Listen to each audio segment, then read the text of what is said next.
thieves. The local NAACP branch accused Dearborn police of singling out blacks for traffic stops in 97. Civil rights lawsuits alleging excessive force and officers using racial epithets have piled up too, though the number of such compliments has fallen sharply in recent years. Yes, well, and there's a lot of story to history, but I think a lot of that is either false or times have changed, says Greg Algier, who retired from Dearborn's police department this summer after 22 years on the force. There's no one really getting targeted for their race, he says. But in suburban Detroit, there is also little doubt that blacks are far more likely to face arrest than people of other races. For example, police in Livonia, another Detroit suburb, arrested blacks at a rate of 16 times higher than others. In neighboring Allen Park, it's 20 times higher. Not even kidding. Yeah. Our numbers are what our numbers are. Our officers aren't being told to look for any particular demographic. We come across what we come across. Allen Park Police Chief James Wilkowitz said Allen Park has 2 interstate highways and a large retail complex not far from the edge of Detroit, and many of the people in the city's police arrests live somewhere else. In some ways, Dearborn has become an odd place to hear such complaints.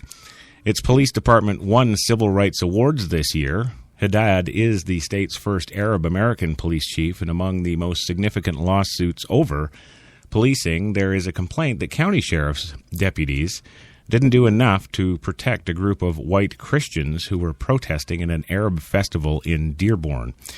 Still, Haddad acknowledges the accumulated mistrust. There are people who feel that way, and they have cause to feel that way, he says. We shouldn't be defined by one bad episode. Now, Dearborn has a history of those too, however. Yes, the bad episodes. On Father's Day in 2008, for example, 2 Dearborn officers arrested a diabetic man who had been pulled over by the side of a freeway. The man, Ernest Griglin, 59, was on disability from Detroit's school system after he hurt his ankle helping a special education student off the bus. An Allen Park police officer stopped Griglin, who was black, after seeing him climb out of his car in the middle of the road. She wrote in a report that she thought he was upset. Doctors later concluded, of course, he was having a diabetic episode, a sudden drop in blood sugar that relatives said could make him seem dazed or drunk. All right, well, before we go on any further here, kind of important to know, police officers generally don't know you personally. They certainly don't know your medical history, and they don't know anything else than what you present to them. If you happen to be having a diabetic episode, but you seem dazed or drunk, the police officer is trained and will follow through on that training to treat you as such. Why would we rely on police officers to handle medical situations like that? We wouldn't think that, would we? They're not doctors, they're not nurses, and they're not medics. They don't even drive an ambulance. They're police officers. I think if an individual seems dazed or drunk, chances probably are that they're dazed or drunk. Black, white, or otherwise, doesn't matter.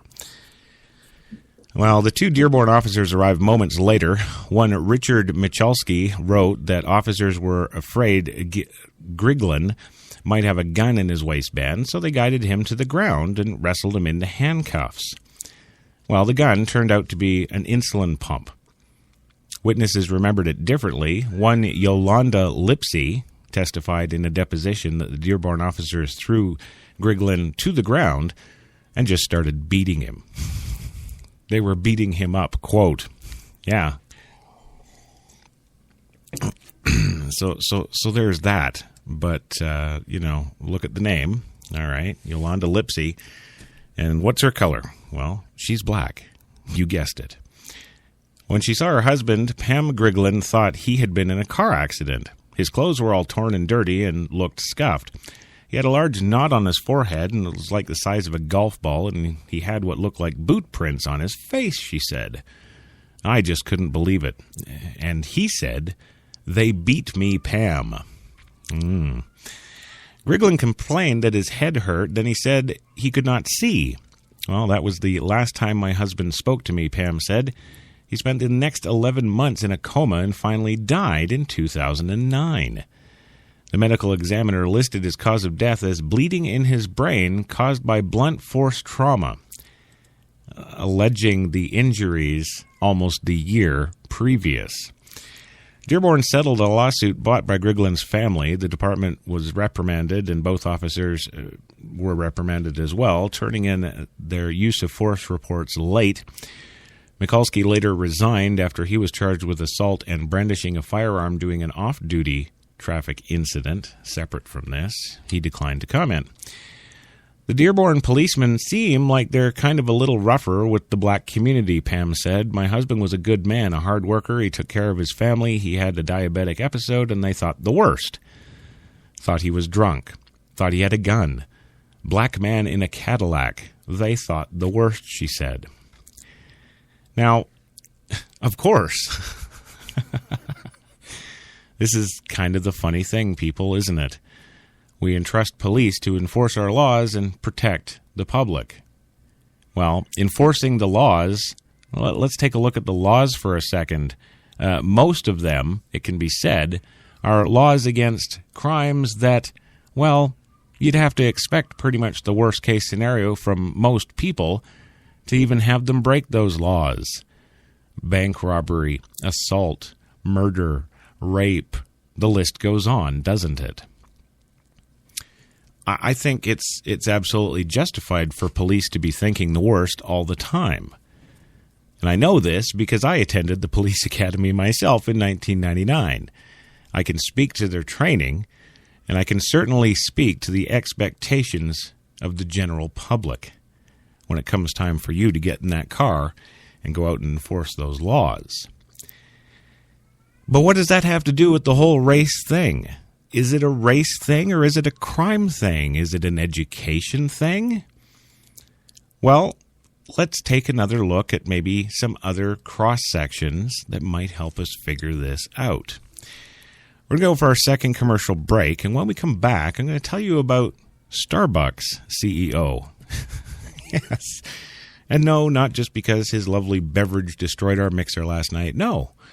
I'm going to tell you about the Starbucks CEO who went out and holds frank discussions with his employees all across the corporate ladder, specifically about race, how it pertains to their business, and what he's learned from that. Yeah, we'll be back in 2. And you are listening to Crash Talk with Christopher John Taylor, a.k.a. Crash Jesus, on HTLA Radio 1, New York.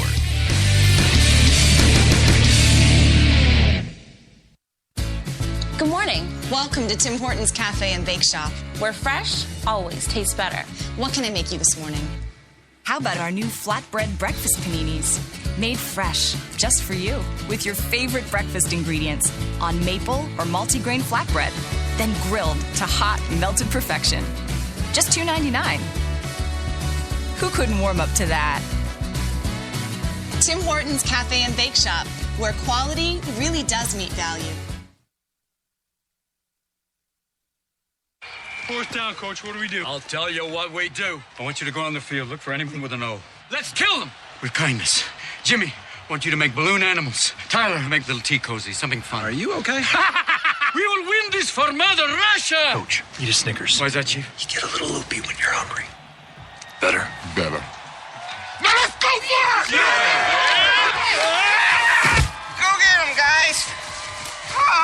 You're not you when you're hungry. Snickers satisfies. You walked into the hotel as a 5. But when she saw the room, you turned into a weird 7. When she saw the rooftop pool, you went to 11. You two should probably get a room.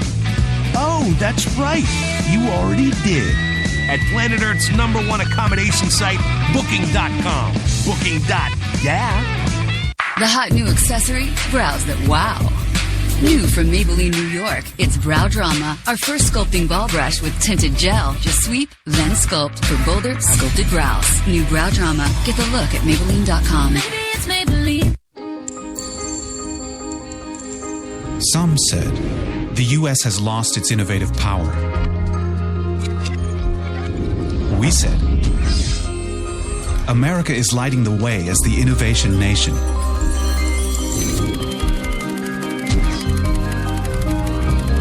Singular insights, superior execution. That's the power of global connections. Bank of America Merrill Lynch. Voted top global research firm 2011, 12, and 13. We're New York's best talk radio, HTLA Radio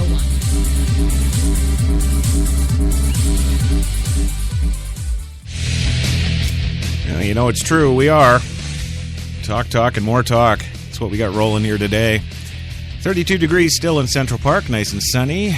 Everybody's out walking their dogs or whatever they do in Central Park. I guess the minorities are committing crime. Huh? That's right.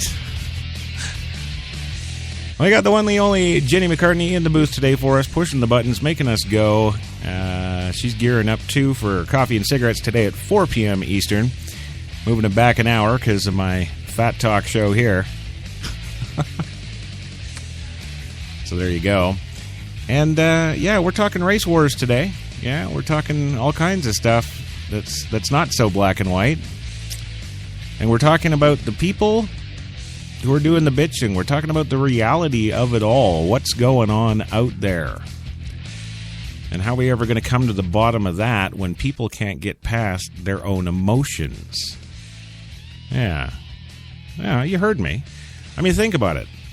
What were all those people doing in Ferguson, Missouri? Were they just sitting there holding signs, peacefully going about their business? No. They were mad. They were angry. They were talking about slavery and slave owners. They were talking about the man whipping us. They were talking about the man hanging us from trees. Yeah, I'm not kidding. They were.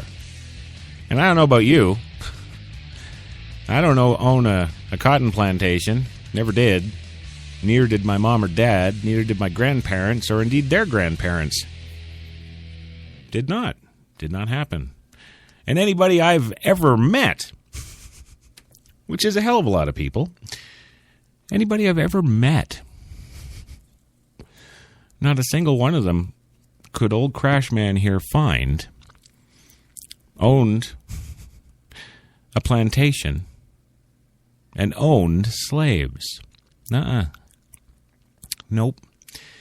But yet, what were we faced with this past summer? All that gets thrown in our faces. Well, why?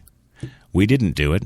You want to talk about politically correct? You want to talk about PC-ism? You want to talk about equality for all? You want to talk about what?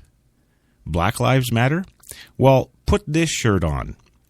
Black lives don't matter one iota more than any other lives. Now stick that in your equality PC computer and calculate the freaking math on that. Not a single one of you black people out there were ever hung from a tree, were never whipped, were never owned by the man, and were certainly never originally sold out by your own people. Yes. We don't like to teach history in America anymore. They don't teach the Second World War, so I guess we're doomed to have another Hitler. They don't teach Vietnam. Oh, no, that's bad. We can't teach that.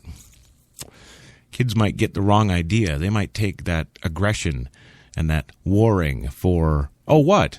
Human nature, you might say? Yeah.